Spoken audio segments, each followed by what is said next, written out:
Good morning, students. Yesterday, we are going to discuss 12th chapter of your textbook, that is Youth and the Task Ahead. Now, today we continue the same chapter again. Pick out page number 85, chapter 12, the Youth and the Task Ahead. This chapter was written by Dr. Karan Singh. In the last class, we will be discussed that the youth of our country or the students who study in school, colleges, university, they have to come forward. Then only the country will grow and develop. Dr. Singh tells us that the youth of the country develops 4 qualities in themselves. First quality is physical fitness. Second quality is intellectually. Third quality patriotism, and now the last quality is spirituality. So today we'll continue the same chapter and a second paragraph. All is contained in that one single advice. How superbly relevant to our present conditions are these stirring words. अब उन्होंने क्या कहा है इसमें कि इसके लिए सिर्फ एक ही सिंगल एडवाइस है कि प्रेजेंट कंडीशन में अब सबसे ज्यादा किस चीज की जरूरत है? जोश से भरे हुए वर्ड्स की. स्टीयरिंग मीन्स जोश से भरे हुए.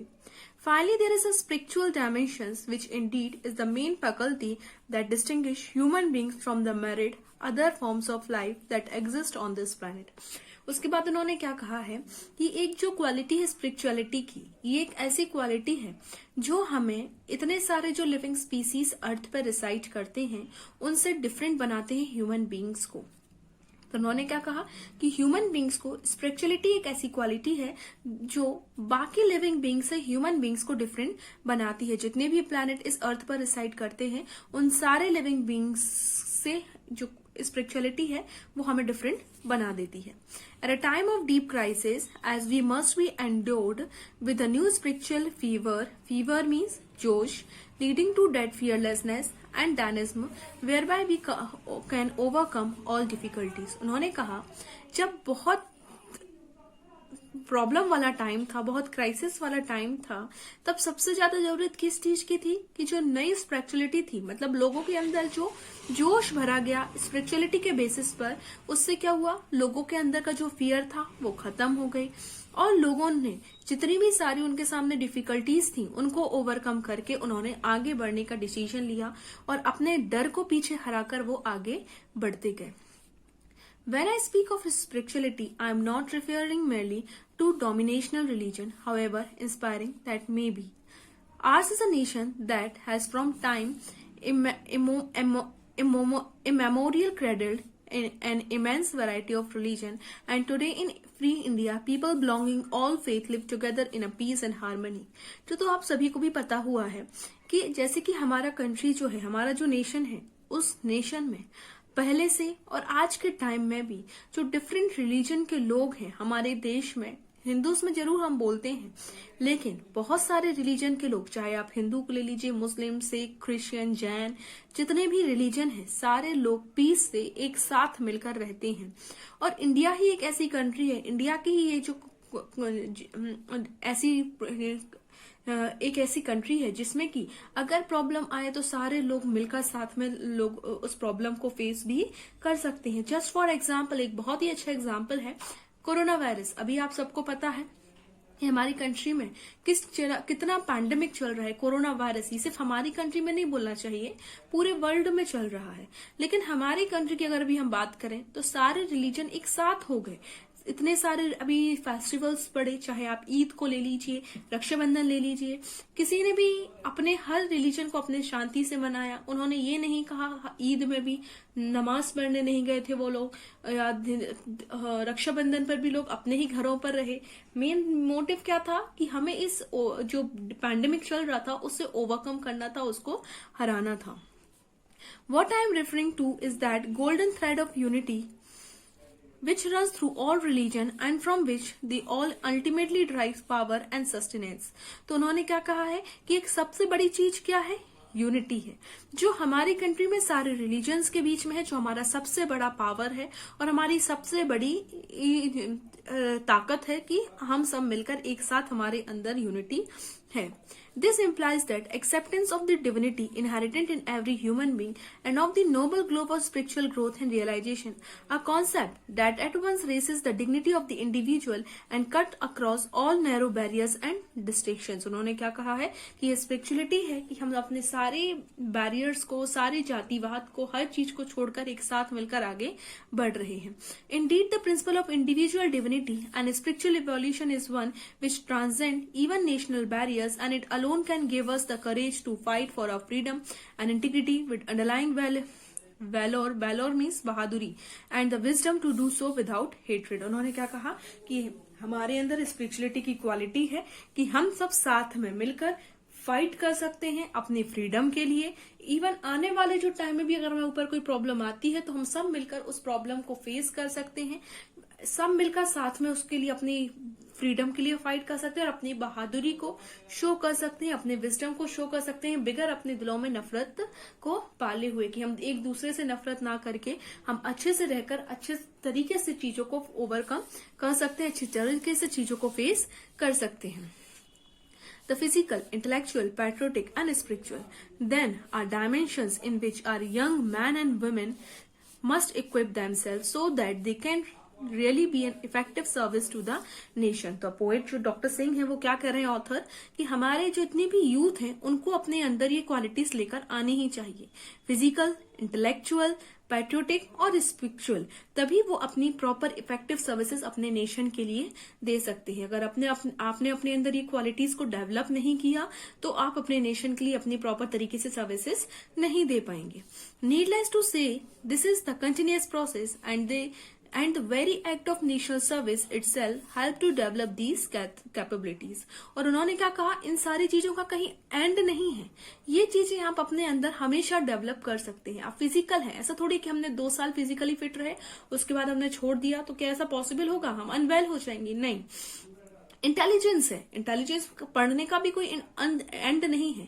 आप ये नहीं कह सकते कि आज मैं बहुत ही इंटेलिजेंट हो गया हूं, मुझे सब आता है, मैं बिल्कुल अब इसके आगे और मुझे जरूरत नहीं है. आप ये इन चीजों का कोई एंड नहीं है, ये कंटिन्यूअस प्रोसेस है. What is required on the part of our youth is a keen sense of participation in what Jawaharlal Nehru used to say. तो ये सबसे ज्यादा जरूरी है आज हमारे यूथ के लिए. और क्या हो गया है, कीन सेंस, जिसमें जो कि जवाहरलाल नेहरू ने भी जिसके लिए क्या कहा है, the great adventure of nation building. और कीन सेंस एक बहुत ही इंपॉर्टेंट फैक्टर है जिससे कि हम अपने नेशन को आगे बढ़ा सकते हैं और बिल्ड कर सकते हैं.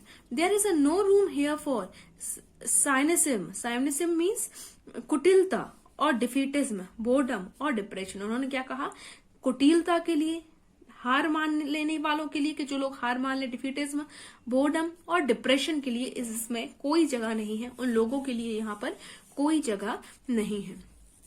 In whatever position our youth may find themselves, there are always numerous avenues for national service. उन्होंने क्या कहा, आज हमारी कंट्री में हमारे यूथ जिस भी पोजीशन पर हैं, लेकिन फिर भी वो हमारी कंट्री के लिए कुछ ना कुछ अच्छा कर सकते हैं, एसेट प्रूफ हो सकते हैं. These may be such as to fit newspaper headlines, but it is solid and devoted activity multiplied a millionfold that truly builds the fabric of a great nation. उन्होंने क्या कहा, जरूरी नहीं है कि अगर आप कोई अच्छा काम करते हैं तो हमेशा आप न्यूज़पेपर की हेडलाइन में आए. नहीं, उन्होंने क्या कहा, हमें खुद अपने लिए पता होना चाहिए कि हमारी जो एक्टिविटीज हैं वो अच्छी हैं. अगर जरूरी नहीं है कि हमें हमेशा उस चीज की पहचान ही मिले. अगर हम अच्छा काम करते हैं तो हमारे साथ भी आगे जाके अच्छा होता है. लोग आपकी तारीफ करें या ना करें, लेकिन आपको अंदर से ही कॉन्फिडेंस होना चाहिए कि हमने जो काम किया है वो सही है, हम कोई गलत काम नहीं कर रहे हैं. There remains the important question of the opportunity which we must provide to our youth for serving the nation at this crucial junction. उन्होंने क्या कहा, लेकिन एक सबसे इम्पोर्टेंट चीज क्या है, अपॉर्चुनिटी. हमें अपने यूथ्स के लिए अपॉर्चुनिटी देनी चाहिए जिससे कि वो आगे बढ़ सकें और अपॉर्चुनिटी का फायदा उठाकर वो अपने नेशन के लिए कुछ काम कर सकें, अपने लिए कुछ काम कर सके। There is so much to be done, civil defence measures to be strengthening in urban as well as rural areas. उन्होंने क्या कहा, बहुत सारी चीजें अगर लोग करना चाहें, जैसे कि सिविल डिफेंस के लिए आप अपना कुछ कर सकते हैं। जो हमारे रूरल और अर्बन एरियाज हैं आप उनको और डेवलप कर सकते हैं। नेटवर्क ऑफ नर्सिंग मीन्स लोगों को प्रॉपर तरीके से ट्रीटमेंट दे सकते हैं। फर्स्ट एड मीन्स अगर आपने देखा कि कहीं किसी का एक्सीडेंट हो गया, कोई गिर गया है, तो आप उसको पहले फर्स्ट एड प्रोवाइड कर सकते हैं। And blood bank centres to be establish. अब आपने देखा होगा कि बहुत सारे एक्सीडेंट्स होते हैं, तो लोगों को अगर ब्लड की जरूरत नहीं पड़ती है तो उस मौके पर ब्लड ना मिलने की वजह से बहुत सारे लोगों की डेथ हो जाती है। तो उन्होंने क्या कहा, हम ये काम भी कर सकते हैं जिससे कि लोगों को उसके कभी किसी ब्लड ना मिलने की वजह से उनकी डेथ ना हो।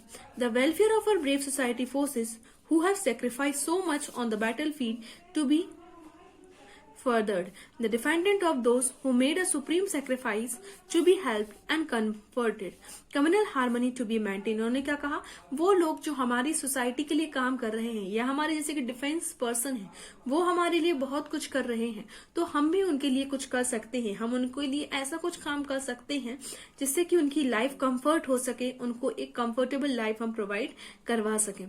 हम आपस में हार्मनी बना के रख सकते हैं, पीस बनाकर रख सकते हैं। The whole process of economic development and reconstruction to be speeded up, the vast areas of poverty and ignorance that still exist to be cleared। उन्होंने क्या कहा, मेन चीज क्या है कि हमें अपने नेशन को डेवलप करना है, उसके लिए हमें अपने आप को भी डेवलप करना है। हमारे आसपास ऐसी बहुत सारे लोग हैं जो गरीब हैं, जिनके पास खाने के लिए नहीं है, हमें उनके लिए भी अब काम करना है जिससे कि वो चीज खत्म हो सके। The fabric of our democratic society is to be strengthening. These are a thousand other problems confront us today। उन्होंने क्या कहा, इसके अलावा बहुत सारी ऐसी thousands of problem है जो हमारे सामने डे बाय डे हमें देखने के लिए मिल जाती हैं। Surely it should not be beyond our ingenuity means सरलता to organize a vast national youth movement which transcending means change all political, communal, religional and linguistic diversities can mobilize our youth for the noble task of defending and developing free India and canalize the mighty upsurge of patriotism that we have witnessed in recent days। उन्होंने क्या कहा, हमारी society में भी बहुत सारी problem है जिनको हमें क्लियर करना है। हमें आपस में चाहे पॉलिटिकल तरीके से हो, चाहे लिंग्विस्टिक तरीके से हो, चाहे ब्रदरहुड, चाहे जो सोशली तरीके से हो, कैसे भी जो कंट्री का यूथ है उनको अपने आप को डिवाइड नहीं करना है और सबको साथ मिलकर काम करना है, तभी हम इस नेशन को आगे डेवलप कर पाएंगे। और जैसा कि हमारे जो फ्रीडम फाइटर्स थे या जो हमारे बड़े बड़े लोग थे जिन्होंने इस कंट्री के लिए सेक्रीफाइस किया था, जैसा ड्रीम उन्होंने देखा था कि इंडिया होनी चाहिए, हम वैसा ड्रीम उनके उस पोजीशन तक इंडिया को लेकर आ पाएंगे। The younger generation today faces challenges graver than any with which their forefathers were confronted। उन्होंने क्या कहा कि हमारे forefathers means पूर्वज, उन्होंने जितनी प्रॉब्लम्स फेस की थी उतनी ही प्रॉब्लम, इवन उससे कहीं ज्यादा प्रॉब्लम आज हमारे यूथ के सामने है। What is at stake is nothing less than whether a secular and democratic nation। और आज हमारे साथ हमारी उन प्रॉब्लम्स की वजह से स्टेक पर क्या लगी हुई है, एक हमारा ही नेशन स्टेक पर लगा हुआ है। हमारी नेशन की ही अगर हम कुछ बुरा करते हैं तो उससे सबसे ज्यादा इम्पैक्ट किसके ऊपर आने वाला है, हमारे नेशन के ऊपर आने वाला है। Founded on the principle of justice, liberty, equality and fraternity। Fraternity means brotherhood। उन्होंने क्या कहा, सबसे बड़ी आज चीज क्या है कि हमारे अंदर जस्टिस के प्रिंसिपल्स आने चाहिए, लिबर्टी आनी चाहिए, इक्वालिटी की फीलिंग आनी चाहिए और ब्रदरहुड मीन्स भाईचारे की भावना होनी चाहिए। Can survive in this nuclear age. और तभी हम इस न्यूक्लियर एज में सर्वाइव कर पाएंगे, लोगों को फेस कर पाएंगे, अपने एनिमीज को फेस कर पाएंगे। ये आज जो आप देखते हैं आतंकवाद और ये सारे रिजल्ट इसी की वजह से हैं, क्योंकि कहीं ना कहीं हम आपस में ही लड़ने लग जाते हैं। Destiny has given us the privilege of providing the answer to this momentous question, and I am confident that when the history of the turbulent era comes to be recorded, our young man and woman will not have to be found wanting. उन्होंने क्या कहा है कि जब अगर हम इन सारी चीजों से ओवरकम कर जाते हैं और फ्यूचर में जब कभी आज के समय के बारे में कुछ हिस्ट्री लिखी जाएगी तो उसमें हमारे जो यंग मैन और वुमेन है उनका जो कंट्रीब्यूशन होगा वो भी लोग याद करेंगे, उसको भी जरूर पढ़ा जाएगा. I hope you understand this chapter. Note down all the question answers. Most of you will not post the question answers because I know you haven't write the question answers. But one thing is clear: if you haven't prepared a copy, I'll not give you the internal marks for your chapter. So note down all the question answers and send the PDF at a given time. Thank you.